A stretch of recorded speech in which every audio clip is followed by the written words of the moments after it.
Hey everyone, Jake here because I played a bunch of Sonic Superstars, including the very first time anyone was allowed to play co-op multiplayer at a recent preview event hosted by SEGA, and it's finally time for me to talk about it.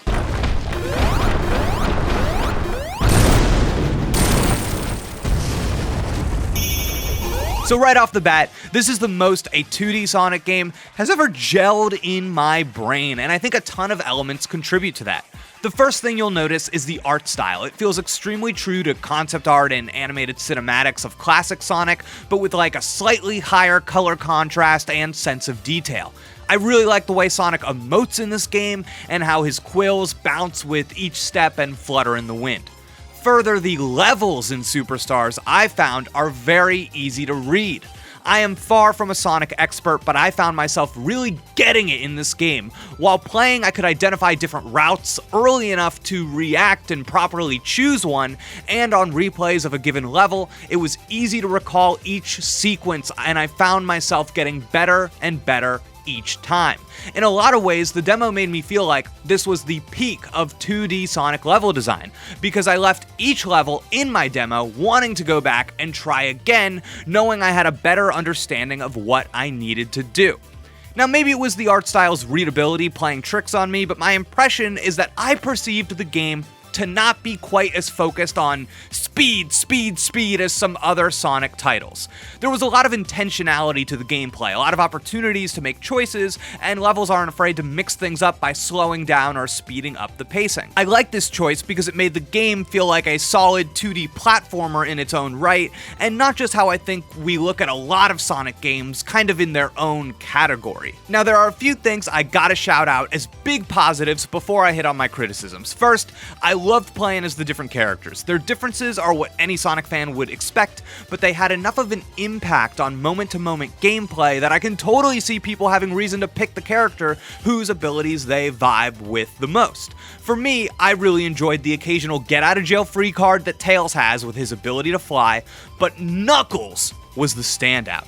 There were times where I'd enter a tight hallway of enemies and just glide forward with my fists out, crushing everyone. It was so natural and felt so good in the hands that if you're so inclined, you could just tell yourself you're playing a Knuckles game, and I believe it. Next are the cyber levels. So I played a couple levels in a jungle, one in a casino, and one with this cyber moniker. You've seen these in the trailers. This is the kind of level where you occasionally transform into like a squid or like a digital rabbit or a rocket ship, and these sections didn't feel like gimmicks because each one was actually really fun and colorful and engaging, and in Sonic fashion, I felt like they were asking players to quickly react and adjust in a new way. It totally worked.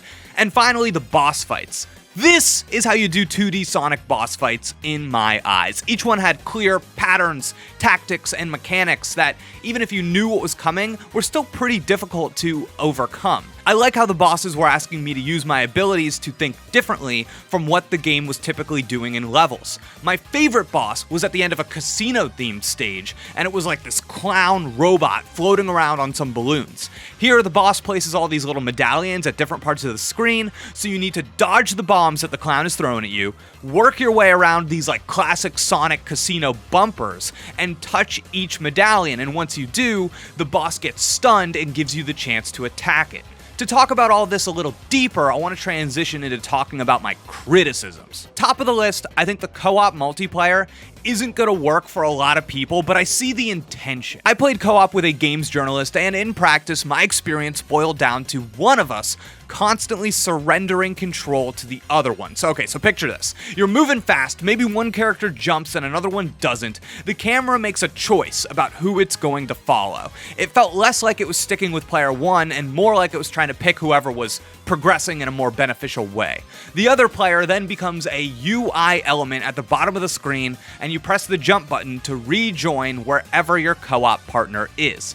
This happened a lot in my demo, and it definitely took me out of feeling like I was even playing the game. I can see it making sense as a kind of non-intrusive element that doesn't slow the game down too much for families and casual players, and I might appreciate it more in that environment, but for me, Sonic level design is just at odds with single screen co-op play like this. So many times I would get a little bit ahead of my partner and I would just instinctively slow down so that we could be more in step. But then that choice to slow down would lead to my death because I didn't have enough momentum to do a big jump that I didn't even know was coming. What this all adds up to is it feels like the best way to play co-op Sonic, in theory, is to ignore the person you are playing with and just try to do your best, which doesn't quite feel right to me.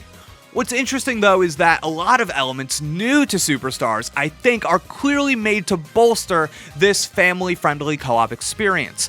I think the single-screen boss fights worked well in co-op. The cyber levels I talked about earlier, transforming into some weird digital creature, it controls your pacing in a way, which keeps the pack together, leading to a smoother co-op experience.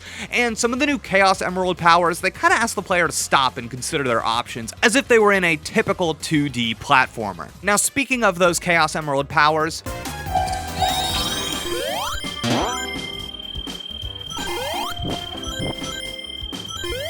not for me. I think they work as a flashy thing that you can point to that's new and visually interesting, but again, their design just seemed at odds with classic 2D Sonic. It simply wasn't fun for me to be running around, stop, and activate an ability that's like detective vision, just so you can see a platform or some rings that weren't there before. Similarly, powers are activated by pointing the right stick in a direction and then pressing a button, and in this type of game, it feels weird to ever take your finger off the jump button, so even the most interesting powers felt a bit awkward. But you don't actually have to use them. I was assured that the powers were supplementary to the design of the game, and if players wanted to ignore them completely, it looks like they more or less can. I will say, sometimes you're struggling on a boss, and it is helpful to fill the screen with clones to get some attacks in and get you out of a jam. But with that, I think I covered everything I want to say about my time with Sonic Superstars. This is the most excited I've ever been for a 2D Sonic game, and I'm highly anticipating its release to see what everyone thinks about it and how the final product takes shape. Thank you so much for tuning in. I'll see you next time. Goodbye.